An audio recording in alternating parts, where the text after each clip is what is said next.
어제 밤늦게까지 뉴스를 계속 좀 챙겨봤다고요. 네, 어제 11시쯤까지 네. 이제 본회의가 계속 진행이 돼가지고 그러니까요. 네, 지켜봤어요. 국회 상황이 밤늦게까지 좀 어떻게 보면 난리였는데 네. 어제 최유 기자가 예고한 대로 민주당이 단독으로 민주당 몫의 11개 상임위원장 단독 선출했습니다. 네, 18개 상임위원장 가운데 11곳 선출을 했고요. 야당과 이제 뭐 소유권이라고 봐야겠죠. 소유권 놓고 갈등비 좋은 법사위, 운영위, 과방위 이 쟁점 상임위원장 모두 이제 민주당 몫이 됐습니다. 법사위원장에는 예고한 대로 4선의 정청래 의원이 당선이 됐고요. 운영위원장에는 박찬대 원내대표, 과방위원장에는 최민희 의원이 선출이 됐습니다. 당초 어제 본회의가 오후 2시에 잡혀 있었는데 예. 여야 원내대표가 뭐 어쨌든 합의는 계속 해라라고 이제 국회의장이 요구를 했기 때문에 일단 협상을 했지만 뭐 이루어지진 않았고요. 오후 5시, 8시로 이렇게 두 차례 미뤄졌다가 결국에 이제 결렬이 됐고 밤 10시쯤 이제 민주당 단독으로 본회의를 열고 11개 상임위원장에 대한 투표를 한 겁니다. 네.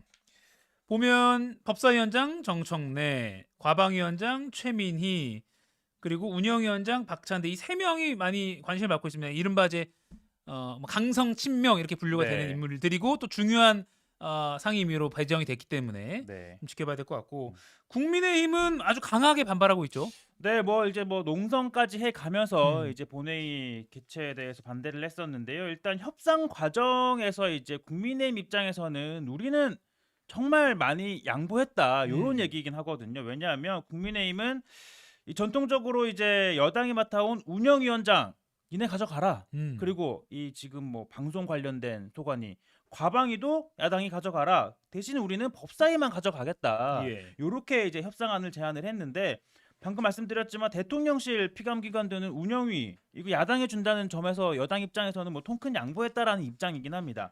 하지만 민주당은 뭐 줄곧 강조한 대로 뭐 법사위, 운영위, 과방위 모두 가져가야 한다는 입장 한 발도 물러서지 않았고요. 결국에는 이렇게 이제 민주당 몫이 된 겁니다. 자, 상임위원장 선출 결과를 두고 국민의힘, 민주당도 죽었고 국회도 죽었다 반발했는데요. 한번 들어볼까요? 예. 국회의장이 민주당 의총 대변인으로 전락했습니다. 이제 이 나라의 진정한 국회의장은 없습니다. 이제 이 나라의 민주주의를 위해서 싸웠다는 우원식도 없습니다. 민주당 우원식 의장에게 깊은 유감을 표합니다. 이재명 대표에게 마지막으로 경고합니다. 명심하십시오. 다수당의 힘으로 우리를 밟고 지나갈 수는 있어도 법 앞의 정의와 진실마저 덮을 수는 없습니다.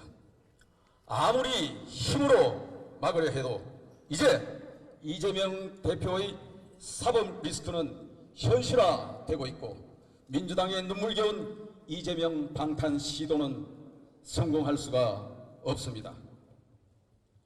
자, 지금 이렇게 되니까 이제 국회의장도 민주당 출신이고 네. 법사위까지 민주당이 가져가면서 쟁점 법안들 처리가 뭐 바로 지금 속도로 뭐 예고가 나오고 있어요. 네, 이 법사위 소위 이 상원이라고 불리는 상임위잖아요. 이 모든 상임위 통과한 법안은 법사위를 거쳐야 이제 본회의에 올라갈 수 있기 때문인데요. 예. 이 민주당이 법사위 사수를 이렇게 좀 고집한 이유 21대 국회 하반기 이 국민의힘이 법사위원장을 맡으면서 각종 법안들이 이 법사위에 이 가로막혔다고 보고 있기 때문에 이제 법사위를 민주당이 가져가겠다라고 얘기를 한 건데 지금 뭐 정청래 위원장 뭐 주도로 이제 법안 처리에 속도 낼 걸로 보입니다. 그리고 또 특검법 주된 이 소관 상임위이기 때문에 뭐 민주당이 포함해서 뭐 야권이 추진하고 있는 최상병 특검법, 예. 김건희 여사 특검법 등도 이 민주당 주도로 통과될 가능성 높아지고 있는데요.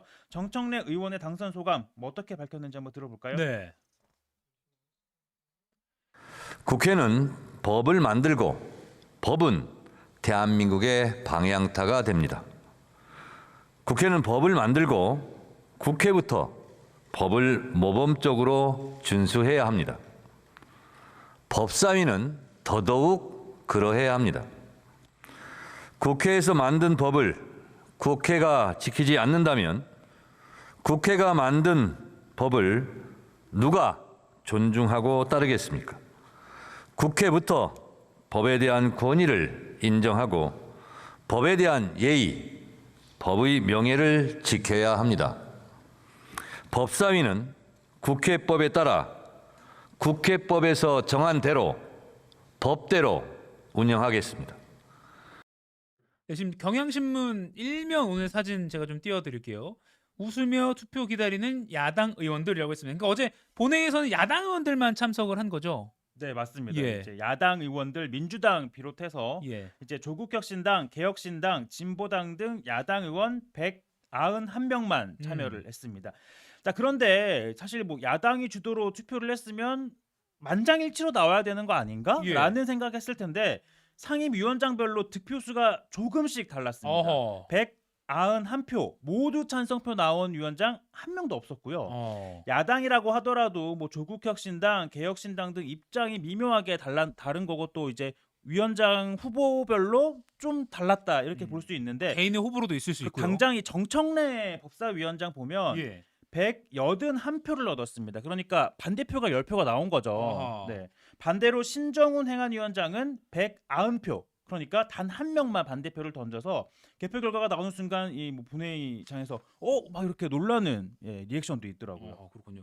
정청래 법사위원장이 181표, 그러니까 10표가 반대표가 나왔다. 이게 좀 의외란 반응도 나오는데, 그러니까 당내에서 너무 독식하는 거 아니야? 이런 분위기가 있었다고 봐야 되나요? 네, 사실 이게 너무 혼자 많은 걸 하면 당내에서도 좀 비토가 나오고 견제 여론이 나올 수밖에 없긴 하잖아요. 이 정청래 의원이 21대 국회 후반기 과방위원장을 지냈습니다. 통상 예. 상임위원장은 이 3선 의원들이 이 전후반기 이제 2년씩 번갈아 가면서 하는 건데 자, 그런데 이제 뭐 정 의원이 4선 의원에다가 뭐 이번에 또 법사위원장 맡는 걸 두고 좀 왜 또 하냐 이런 여론이 좀 있었던 건 사실이거든요. 예. 하지만 지난 국회에서 가방위원장을 1년 했기 때문에 뭐 또 하는 거는 뭐 그렇다 치자 이런 분위기이긴 합니다. 다만 현재 이 정청래 의원 아시다시피 민주당 최고위원이거든요. 예. 네. 자, 민주당은 당 대표, 뭐 최고위원 같은 이 당직이나 뭐 이제 정부에 들어가서 이제 장관 이상의 고위직, 뭐 원내대표 지낸 의원들은 상임위원장을 맡지 않기로 하자 이렇게 좀 의견을 모은 바 있는데 네. 정 의원이 뭐 최고위원이라는 당직 그리고 법사위원장이라는 국회직 동시에 맡게 된 겁니다. 그러다 보니까 좀 혼자 너무 많은 걸 독식하는 거 아니냐라는 기류가 좀 있긴 한데요. 자, 그러다 보니까 정청래 최고위원이 어제 이제 본회의 투표하기 전에 나 최고위원 내려놓겠다. 이제 원내대표한테 이제 이렇게 얘기를 했다고 합니다. 하지만 민주당은 이제 임기가 사실 뭐 3개월 정도밖에 안 남았기 때문에 일단은 뭐 공석으로 두는 것보다는 임기 마치는 게 당을 위해서 더 낫다고 보고 최고위원, 뭐 법사위원장 당분간은 같이 겸임하자라고 결론을 내렸다고 합니다. 그리고 어제 지금 우원식 의장을 국민의힘 의원들이 막 둘러싸고 항의를 강하게 하는 모습도 사진 보여드리고 있는데 지금 어제 11개가 이제 선출이 됐으니까 나머지 7개 뭐 외통위, 국방위, 정무위, 기재위, 산자위, 정보위, 여가위 이거는 이제 민주당이 국민의힘이 가져가세요라고 미리 정해놓은 거잖아요. 네. 국민의힘은 이걸 가져갈까요? 아니면 우리는 보이콧이니까 너네가 알아서 해 할까요? 어떻게 좀 전망하십니까? 그 지점이 지금 국민의힘 입장에서는 상당히 좀 고심이 깊어지는 대목일 수밖에 없습니다. 일단 국민의힘 입장에서는 이제 야당이 주도로 지금 모든 일정을 해오고 있기 때문에 국회 일정 전면 거부하고 대야투쟁에 좀 어감이 특이하긴 한데 대야투쟁입니다. 대야투쟁에 나설 걸로 보이는데요. 사실 뭐 과반 의석을 가지고 있는 민주당 뭐 독주 막을 방법 사실 마땅히 없죠. 자, 21대 국회를 좀 되짚어 보면 당시에도 비슷한 상황이었었는데 이제 당시 이제 민주당한테 18개 상임위를 다 넘겨줬습니다. 그런데 좀 차이점이 있죠. 당시는 그 민주당이 여당이었잖아요. 문재인 정부 때 민주당이 여당이었기 때문에 그럼 니네가 한번 권한을 다 가져가 보고 책임도 져라 그런 입장이었습니다. 그러다 보니까 민주당이 뭐 좀 선거 때 너무 독식한다라고 해서 그 이듬해 열렸던 선거 때 역풍을 맞기도 했었는데 이번에는 다릅니다. 상황이 다르죠. 왜냐하면 국민의힘이 여당이잖아요. 이제 국정을 책임지는 입장이기 때문에 마냥 손을 놓고 보이콧만 하고 있을 수는 없는 그런 상황이 펼쳐진 거죠. 그러니까요. 그러다 보니까 일각에서는 그냥 남은 7개라도 상임위를 가져가서 좀 일을 해라. 뭐 그런 해석도 있긴 합니다. 또 무작정 국회 일정에 불참하게 되면 또 다른 리스크가 생기게 되는데요. 왜냐하면 당장 앞서 말씀드렸듯이 법사위에서는 뭐 김건희 여사 특검법, 뭐 세상별 특검법을 야당 주도로 이제 속도를 낼 걸로 보이는 만큼 예. 이거를 보이콧하고 있다가 그냥 아무것도 하지 못하고 이제 그대로 법안이 처리되는 과정을 지켜볼 수는 또 없는 거잖아요. 사실 또 이런 상황이 있다 보니까 민주당 입장에서도 결국에는 여당이 들어오지 않겠느냐라는 좀 관측이 가능하기 때문에 이렇게 상임위원장 선출 과정에서도 운영위원장 주겠다고 했는데 법사위원장마저도 못 주겠다라고 한 거는 이런 자신감을 나온 거는 아무래도 이제 국민의힘이 여당이면서 소수 정당이기 때문에 그러니까 민주당에 비해서 의석수가 적기 때문에 이런 배경이 깔린 거 아니냐라는 해석이 가능하죠. 네. 국회 상황은 아마 오늘도 아주 시끄럽게 돌아갈 것 같으니까요. 또 계속 체크해서 내일 또 전해드리도록 하겠습니다.